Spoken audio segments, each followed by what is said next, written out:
For a long time on my channel, I've been saying that home prices in California, especially here in the Bay Area, remains elevated because of housing shortage. There's just not enough houses for every buyers and renters. So a lot of people have been wondering, why aren't there more homes being built to meet the demand? Because after all, there are plenty of lands throughout California. Well, this is because of California Environmental Quality Act, or CEQA, a regulation that was passed in the 70s to protect the environment from human expansion. In other words, before you build anything, you should make proposals on how it might affect the air, water, wildlife, traffic, noise, and etc. This makes any real estate developments in California very difficult and a long process. Many lands cannot even be touched, period. So as a result, housing shortage and affordability continues to trouble consumers. That's why California just made one of the boldest housing policy shifts in decades by reforming CEQA.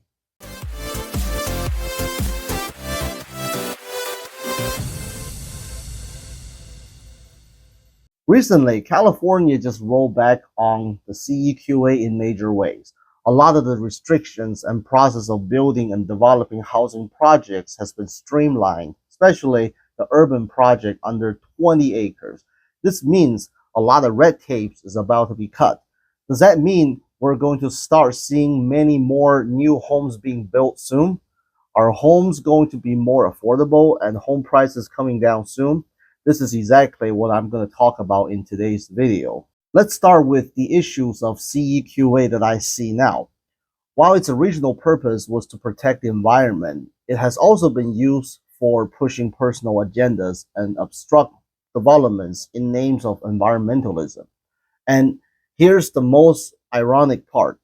In certain wildfire-prone areas, CEQA has been used to block fire prevention projects like trimming trees or clearing dead bushes because somebody didn't want native vegetation disrupted.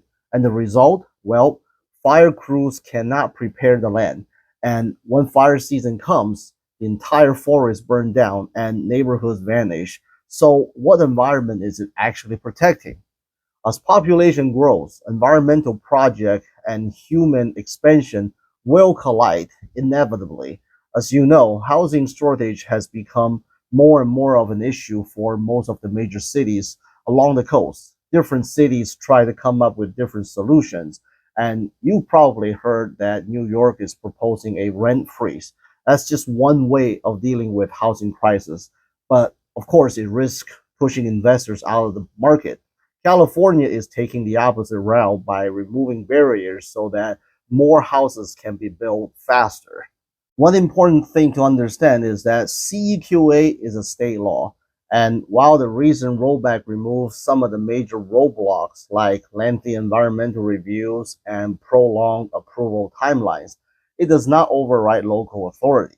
Cities and counties still control zoning laws, design review board, and public approval process, which means local politics can still delay or block projects depending on cities' own rules and priorities. So while this reform makes it easier to build at a state level, the actual impact may vary by city. That said, we can expect to see more housing developments across California over the next few years, especially in areas where local governments are aligned with the state's pro-housing goals. So what does this mean for California's housing prices in the future? Well, if you think that home prices will automatically fall and everything will become cheap and affordable soon, don't get overly optimistic just yet. Think of housing supply like a cargo ship. CEQA was just an anchor. We've lifted the anchor, but the ship still needs time to turn. In places like San Jose, Oakland, or San Francisco, we might see more projects starting up, but even if we break ground today, we're looking at 12 to 24 months before homes are completed. So, and that's if everything goes well. But remember, it can all still be changed based on the local politics like zoning laws, design committees, and community inputs, all of which can slow down or stop developments. And for home prices, keep in mind that the construction costs will remain high because of high labor costs and material costs. Therefore, the price of these future homes will still adhere to the overall home prices in the area. Buyers will likely have more choices when buying a home, which could prevent home prices in the local area to skyrocket. But if mortgage rates still remain high like it is now, then homes will still be expensive for most buyers. As far as existing neighborhoods like Palo Alto, Cupertino, or Mountain View, which are the Silicon Valley's core, these are well-established neighborhoods with great schools, convenient locations, and community reputations that takes years to build, which is why they'll remain desirable even as new homes are being added elsewhere. So overall, I believe that when more homes are being built, it could slow down the price growth and make homes more affordable to more people over time and stabilize the overall market. But this alone will not cause the prime locations' real estate values to drop. So what does this mean for you if you're looking to buy in the future here in California? Well, if you're planning to buy soon, like within a year or so, don't try to time the market because you don't know the specific effect on prices in a specific location at a specific time. You should base your timing on your needs, lifestyles, and affordability. Trying to time the market off of CEQA reform will cost you more if the rates end up going even higher or inventory gets less. And if you are a long-term investor but don't have immediate needs, this is your opportunity to start scouting smart. Look for lots that has been fenced off and vacated for years, but now you're seeing fresh mulch, clean sidewalks, trimmed grass, or go to any city's planning portal to see if there's any stall projects suddenly moving forward again.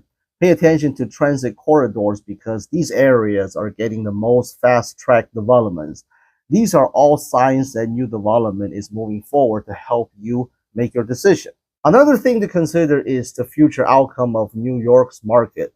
Would the New York's rent freeze policy become a reality, and would that cause Wall Street money to be pouring into California because of easier development? Well, that's too early to tell right now, but worth looking into. CEQA rollback is one of the biggest shifts in California's housing policy in decades. Let me know what you think. Comments down below and share your thoughts. If you have more questions about real estate in California, particularly in Bay Area, feel free to hit me up. Let's chat. And also subscribe to my channel for more contents like this. Thank you for watching. Again, this is Bojie He, your local Bay Area real estate expert. I'll see you on the next one.